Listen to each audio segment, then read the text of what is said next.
Hello everyone. तो कैसे हैं आप लोग? उम्मीद करता हूँ आप लोग बिल्कुल ठीक होंगे। दोस्तों, बात उस समय की है जब ब्रिटिशर्स ईस्ट इंडिया कंपनी के जरिए इंडिया पर कब्जा करने में लगे हुए थे। उसी समय कंपनी के एक सोल्जर जेम्स लुइस अपने पैशन को फॉलो करने के लिए कंपनी छोड़कर भाग जाते हैं। ये अपने नाम, अपनी पहचान सब कुछ बदल लेते हैं और इंडिया में ट्रैवल करने लगते हैं। दोस्तों, ये पूरी इंडिया में ट्रैवल करने के बाद पंजाब रीजन में पहुंचते हैं, जहाँ पे इन्हें कुछ खंडर नजर आते हैं। दोस्तों, उन्हें कुछ पता नहीं था कि ये खंडर किस चीज के हैं, लेकिन ये उन्हें थोड़े अजीब लगते हैं, तो ये उनके कुछ स्केचेस बनाकर अपने पास रख लेते हैं। दोस्तों, ये खंडर थे दुनिया की सबसे पुरानी सिविलाइजेशन इंडस वैली सिविलाइजेशन के, लेकिन उस समय तक इनकी खोज नहीं हुई थी। इसके ठीक एक साल बाद एएसआई के चीफ जॉन मार्शल के नेतृत्व में दयाराम साहनी इस पूरी की पूरी सिविलाइजेशन को ढूंढ निकालते हैं। और क्योंकि ये इंडस वैली के किनारे पे बनी हुई थी, इसका नाम रखा गया इंडस वैली सिविलाइजेशन। तो आइए आज जानते हैं इस दुनिया की सबसे पुरानी और सबसे advance civilization Indus valley civilization के बारे में कुछ इंटरेस्टिंग बातें। तो मेरे साथ जुड़िए, उस वीडियो को अंत तक देखिए। अगर आपको ये टॉपिक पसंद आ रहा है तो give it a thumbs up and let's watch the video.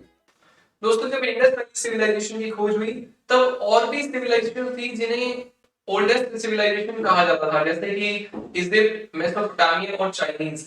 लेकिन जब रिसर्च से पता चला कि जो पोट्री और एग्रीकल्चर के जो साक्ष्य इंडस वैली सिविलाइजेशन में मिले हैं वो 7000 बीसी से भी ज्यादा पुराने हैं और अर्बनाइजेशन की शुरुआत 5500 बीसी के अराउंड हुई, तब दोस्तों ये चीज प्रूव हो गई कि इंडस वैली सिविलाइजेशन ही इस दुनिया की सबसे ओल्डेस्ट सिविलाइजेशन में से एक है। और क्योंकि अर्बनाइजेशन की शुरुआत 5500 के बाद हुई थी, तो 5500 बीसी से जो पहले का टाइम है उसे प्री हड़प्पन एरा कहा जाता है। दोस्तों, 5500 बीसी के बाद जब अर्बनाइजेशन की शुरुआत हुई तब 2600 बीसी तक आते आते ये लोग इतने एडवांस हो गए थे कि इनके घर जो थे वो पक्की ईंटों के बने हुए थे। दोस्तों, मजे की बात ये है कि पूरी की पूरी जो सिविलाइजेशन थी उसमें जो ईंटों के जो मेजरमेंट का रेशियो था वो सब जगह एक जैसा था। वो था 4:2:1। दोस्तों, एक और मजे की बात मैं आपको बताऊं कि इसके जो पैरेलल की जो सिविलाइजेशन थी, जैसे कि मेसोपोटामिया या फिर इजिप्शियन, उन सभी में जो घर बने हुए थे वो सभी कच्ची ईंटों के बने थे। और ये इंडस वैली इकलौती ऐसी सिविलाइजेशन थी जहां पे पक्की ईंटों का इस्तेमाल किया हुआ था घरों को बनाने के लिए। और अगर यहाँ के शहरों की बात करें तो सभी शहरों का पैटर्न ऑलमोस्ट सेम था। शहर दो हिस्सों में बटा हुआ था। एक निचला हिस्सा था जिसके चारों तरफ एक दीवार बनाई गई थी जहां पे आम लोग रहते थे, और एक ऊपर वाला हिस्सा था जो एक किले की तरह बनाया गया था जिसकी अपनी दीवारें थी और जहां पे शहर की जो इंपॉर्टेंट चीजें हैं जैसे कि मार्केट एक्सेट्रा वो होती थी। और जो शहर का निचला हिस्सा था वहां पे वो दीवारें इसलिए भी बनाई गई थी क्योंकि ये शहर जो था वो इंडस वैली के किनारे बना हुआ था, तो अगर इंडस में बाढ़ आए तो वो जो पानी है वो शहर के अंदर ना आ पाए, इसलिए चारों तरफ दीवारें बनाई गई थी। दोस्तों, इंडस वैली सिविलाइजेशन का जो सबसे बड़ा और मेन जो या यूं माने कैपिटल शहर था वो था मोहनजोदारो, यानी कि जिसका मतलब होता है मुर्दों का टिल्ला। अब आप हंसेंगे कि ये नाम ऐसा क्यों रखा गया, तो इसका कारण ये है कि जब इस जगह की खुदाई हुई थी तो वहां पे बहुत सारी डेड बॉडीज मिली थी, जिससे इसका ये नाम पड़ा। दोस्तों, इस शहर का जो सबसे जो प्राइम अट्रैक्शन है वो था द ग्रेट बाथ। दोस्तों, ये एक स्विमिंग पूल जैसी कोई स्ट्रक्चर है जिसमें एक होल है और पास में एक कुआं भी है, जो कि ये शो करता है कि कहीं ना कहीं इस पूल को रेगुलरली साफ पानी से भरा जाता होगा और ओकेजनली इसे यूज भी किया जाता होगा। दोस्तों, सारे घर जो थे वो ऑलमोस्ट सेम साइज के थे। सभी घरों के बाहर अंडरग्राउंड जो थी ड्रेनेज सिस्टम था, सड़कें पक्की ईंटों से बनी हुई थी। और एक और इम्पोर्टेंट बात थी, घरों के बाहर डस्टबिन लगे थे, जिसका मतलब ये था कि ये लोग अपने जो एरिया था, जो अपना घर था, अपना जो शहर था उसे साफ सुथरा रखना पसंद करते थे। दोस्तों, मोहनजोदारो में 700 से ज्यादा कुएं मिले हैं, तो यूं माने कि हर एक का अपना एक इंडिविजुअल प्राइवेट कुआं था। दोस्तों, इसका कारण ये भी है पानी यहाँ प्रचुर मात्रा में था। इसके पैरेलल में जो बाकी शहर है इसी सिविलाइजेशन के हैं, जैसे कि धोलावीरा है या हड़प्पा है, वहां पे इतने कुएं देखने को नहीं मिलते जितने कि मोहनजोदारो में।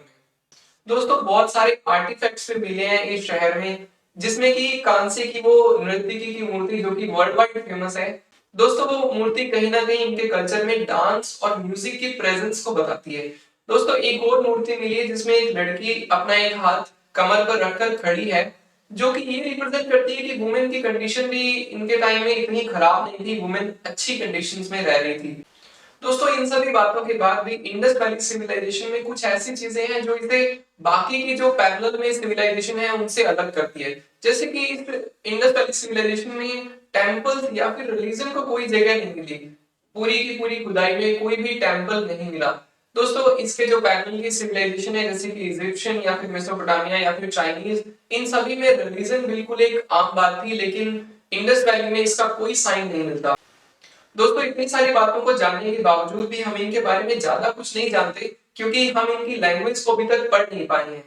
इसके पैरेलल में चलने वाली सिविलाइजेशन जैसे कि इजिप्शियन सिविलाइजेशन है, हम उनके बारे में इतना ज्यादा इसलिए जानते हैं क्योंकि हम उनकी लैंग्वेज को पढ़ सकते हैं। लेकिन इंडस वैली सिविलाइजेशन में ऐसा नहीं है। 400 से ज्यादा अटेम्प्ट किए जा चुके हैं इनकी लैंग्वेज को पढ़ने के लिए, लेकिन अभी तक हमें कोई कामयाबी मिली नहीं है।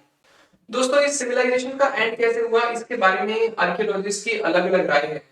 कुछ का ऐसा मानना है कि जो इसके पास में जो नदी रहती थी वो नदी सूख गई और जिस वजह से इस सिविलाइजेशन का एंड हुआ। माना जाता है कि वो सरस्वती नदी थी जो कि टेक्टोनिक प्लेट के शिफ्ट की वजह से या फिर क्लाइमेट चेंज की वजह से सूख गई और इस सिविलाइजेशन का भी एंड हुआ। कुछ आर्कियोलॉजिस्ट का ये भी मानना है कि यहाँ पे कोई बाढ़ आई होगी जिस वजह से इस पूरी की पूरी सिविलाइजेशन का एंड हो गया होगा। और कुछ स्पेशलिस्ट का ये भी मानना है कि वहां पे कोई बीमारी या फिर कोई महामारी फैली होगी जिस वजह से पूरी की पूरी पॉपुलेशन का ही सफाया हो गया, अंत हो गया। ये कोई इम्पॉसिबल चीज नहीं है, ऐसा बिल्कुल हो सकता है, क्योंकि हमने देखा कि जब प्लेग फैला था तब यूरोप की लगभग आधी पॉपुलेशन साफ हो गई थी यूरोप से, तो ये कोई इम्पॉसिबल चीज नहीं है। कोई भी एकमत राय नहीं है इस बात को लेकर कि इस सिविलाइजेशन का एंड कैसे हुआ था। सभी की अपनी अपनी राय है। लेकिन दोस्तों आने वाले समय में अगर हम कुछ और बातें जान पाए, अगर हम इनकी लैंग्वेज पढ़ पाए, तो हम ये बात जरूर जान पाएंगे कि आखिर इतनी विकसित और इतनी जो उन्नत सभ्यता थी उसका अंत कैसे हो गया। दोस्तों आपको ये वीडियो कैसा लगा कमेंट में जरूर बताइएगा, और अगर आपको भी ऐसे ही किसी टॉपिक पर कोई वीडियो चाहिए तो आप कमेंट बॉक्स में सजेशन दे सकते हैं। Till then take care and bye.